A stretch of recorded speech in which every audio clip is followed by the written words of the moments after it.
Namun ada satu hal yang menjadi catatan yang disampaikan oleh salah satu anggota DPR RI, yakni Jamaluddin Malik perihal striker. Dan entah keceplosan atau gimana, beliau dalam sebuah wawancara bersama salah satu TV nasional justru men-spill dua striker yang memang santer dikaitkan. Luar biasa loh ya, PSSI kita memang luar biasa di bawah kepemimpinan Bapak Erick Thohir. Setelah kemarin dikritik oleh DPR RI untuk tidak mengadakan lagi pemain naturalisasi, tapi kali ini malah disepil lagi dua pemain baru dari PSSI yang akan dinaturalisasi. Siapakah itu? Langsung aja kita cek video sama-sama, nanti kita bahas di kolom komentar dan kita komentari sama-sama. Cek it out. Oke. Sebagai fans timnas Indonesia, sudah sepatutnya kita harus bangga kalau sekarang tim Garuda benar-benar udah rutin bersaing di Asia. Mulai dari kelompok umur sampai senior, semuanya sukses menembus level Asia. Namun, gak bisa dipungkiri kalau tolak ukur sebenarnya sudah pasti ada di timnas senior. Itulah kenapa PSSI terus berupaya untuk menambah pemain keturunan sembari pelan-pelan membenahi kualitas liga dan pembinaan. Nah, beberapa waktu yang lalu kita udah cukup lega usai proses Kevin Dix di DPR ini kelar dan tinggal melakukan sumpah. Harapannya sudah pasti, semuanya bisa dikebut biar bisa tepat waktu. Namun ada satu hal yang menjadi catatan yang disampaikan oleh salah satu anggota DPR RI, yakni Jamaluddin Malik perihal striker.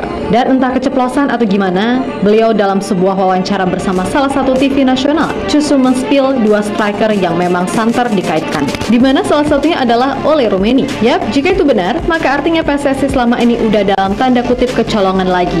Tentunya dalam artian ini positif loh ya. Terlebih sebelum ini pun, agen Ole Rummenigge, Jos Ebergen, mengkonfirmasi kalau sang klien sekarang ini tengah mempertimbangkan dengan lebih serius terkait tawaran dari PSSI. Atas dasar itulah besar kemungkinan untuk laga di bulan Maret nanti. Adanya isu kalau timnas Indonesia akan main dengan full squad, kemungkinan besar bisa aja terjadi. Karena striker lainnya Mauro Zelstra juga kabarnya masih dalam proses pemeriksaan, dan kalau semua udah lengkap, gas. Sangat gas ya nggak? Berbicara soal peluang timnas Indonesia, sejatinya masih terbuka untuk seenggaknya ngamanin posisi 4. Akan tetapi, dijamin soal tantangan dan pressure-nya pasti akan lebih berat. Sebab dengan koleksi 3 poin yang ada sekarang membuat tim Garuda paling enggak harus bisa mencuri satu kemenangan, entah itu dari Jepang, Arab, atau Australia, dan gak kalah. Di samping wajib sapu bersih kemenangan atas Bahrain serta China di laga kandang. Tentu saja itu nggak semudah yang dibayangkan. Karena harus diakui juga, kedalaman skuad tim Garuda benar-benar belum balance. Suka kualitas pemain yang main di Liga 1 atau ASEAN dengan mereka yang ada di Eropa terbilang jomplang. Mungkin hanya Rizky Ridho sih satu-satunya yang bisa kami katakan pemain dari Liga 1 yang levelnya nggak kalah. Tapi sisanya bisa kalian lihat sendiri kan kayak gimana? Bukan, ini bukan menjelek-jelekan atau merendahkan mereka yang main di Liga 1 atau Liga ASEAN. Namun faktanya memang seperti itu dan udah akui aja.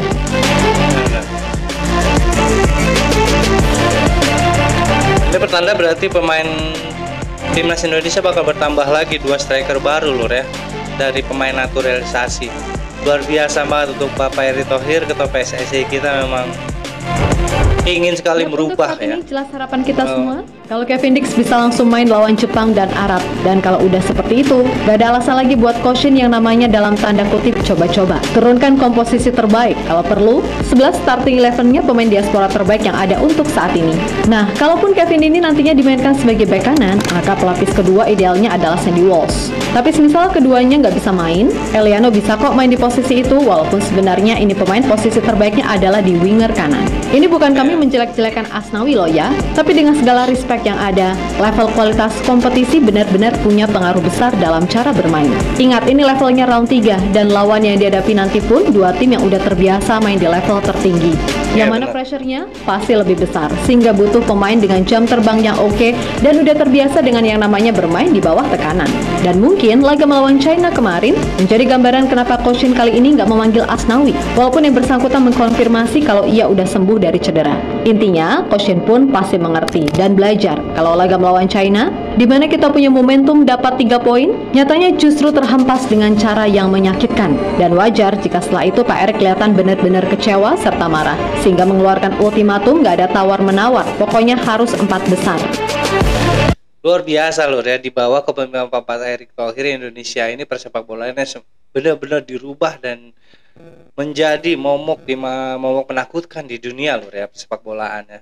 Setelah kemarin disindir oleh DPR RI untuk tidak menaturalisasi lagi pemain-pemain dari luar negeri, tapi PSSI malah melawan dan sengaja mendatangkan 2 striker baru untuk timnas Indonesia untuk melawan Jepang nanti. Luar biasa. Kita lanjut dulu. Oke. Lebih lanjut, di samping Koshin yang harus mawas diri atas kesalahannya kemarin, PSSI bagaimanapun juga harus menciptakan kedalaman skuad yang lebih balance. Kalau di posisi belakang, oke lah kita udah aman dengan masuknya Kevin Dix. Tapi untuk posisi striker ini loh, yang memang selama ini jadi problem utama. Yap, terkait posisi ini banyak pertanyaan kenapa sih PSSI belum juga menaturalisasi striker lagi? Kalau sejauh ini back atau gelandang melulu.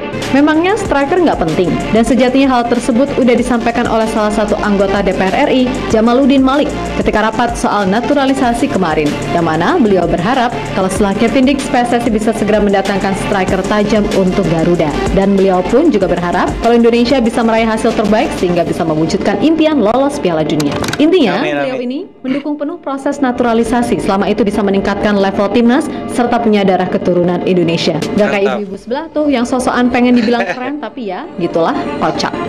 Kalau boleh saran ini Pak, diprioritaskan berikutnya kalau naturalisasi kita butuh striker Pak. Kita butuh striker Pak. Kalau belakang itu kita pemain belakangnya top ini Pak. Belakang Mas Martin Paes kemarin pemain belakang sudah kan kemarin yang pemain termahal Asia. Nah, saran saya berikutnya kalau ada naturalisasi dicari striker yang cocok. Terima kasih. Assalamualaikum warahmatullahi wabarakatuh. Waalaikumsalam. Selesai rapat dengan Menteri Hukum, kali ini kita akan rapat dengan PSSI membahas naturalisasi. Betul ya Pak ya? Ya, Kita dukung sepak bola Indonesia berkembang ya Pak. Amin. kita dukung apapun kebijakan, yang penting Indonesia juara, Oh, Ya. mantap. masuk di jajaran negara-negara di dunia. Amin, amin. Penting nomor 1 masuk Piala Dunia dulu. Ya harus itu, harus. Amin. Kita naturalisasi pemain-pemain yang berkualitas dan punya keturunan darah Indonesia. Betul ya Pak? Ya, benar jelas. Iya, Gitu ya. betul. Ya, apa Luar yang diucapkan biasa. oleh Pak Jamal sejatinya memang sesuai dengan harapan para fans timnas. Namun yang jadi perhatian, jelas ketika beliau dalam tanda kutip men-spill 2 striker baru ketika wawancara dengan salah satu stasiun TV nasional, yang mana terdengar jelas kalau salah satu nama yang beliau sebut adalah Ole Romeni, penyerang FC Utrecht yang memang menjadi idaman bagi fans timnas serta memang udah lama dikaitkan. Nah, memang dari desas-desus yang ada, emang ada 2 striker calon naturalisasi yang santer diisukan bakal merapat. Mereka adalah Ole Romeni dan Mauro Zelstra. Yap, khusus buat Ole sendiri nih, dikutip dari Sibola_ID. Agen dari Ole, yakni Jus Ebergen, mengungkapkan bahwa Ole Romeni udah dihubungi oleh PSSI dan saat ini Mantap. tengah mempertimbangkan tawaran lebih serius untuk bergabung dengan timnas Indonesia.